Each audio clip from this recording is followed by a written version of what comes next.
So this is day 6 of the videos that I'm putting out about PTSD to help raise awareness and understanding of what it entails.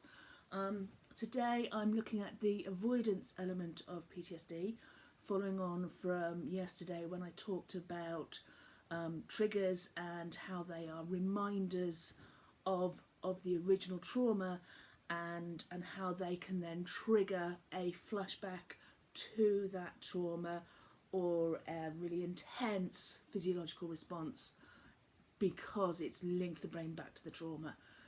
And because flashbacks and remembering that trauma can be really distressing, people then often will start to try to avoid anything that puts them back in touch with the trauma. So if we think, I used the example yesterday of when I hear a song that happened before my hypothetical car crash, it brings back the trauma.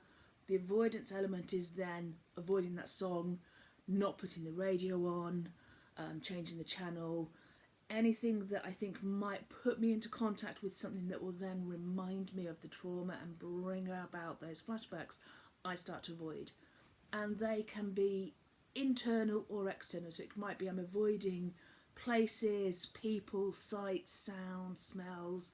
It might be I'm trying to push away any thoughts about it. So it can be an internal avoidance as well. And it's really understandable, because who wants to be put in touch with some of the most difficult experiences that they've maybe ever had?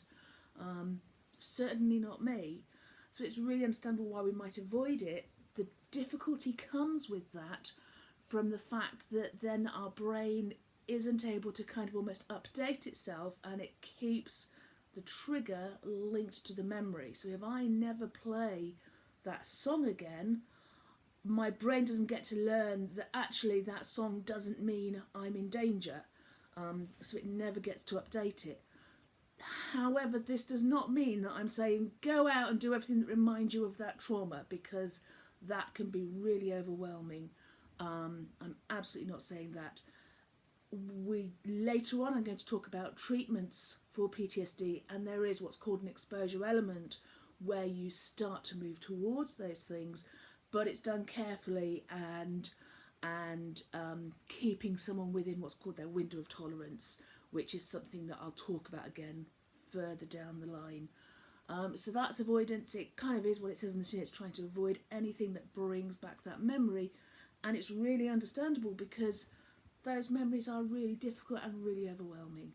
Can't remember what I'm doing tomorrow. You'll have to phone in. You have to check in, see what tomorrow's video is about. I have got it planned. It'll be there some point tomorrow.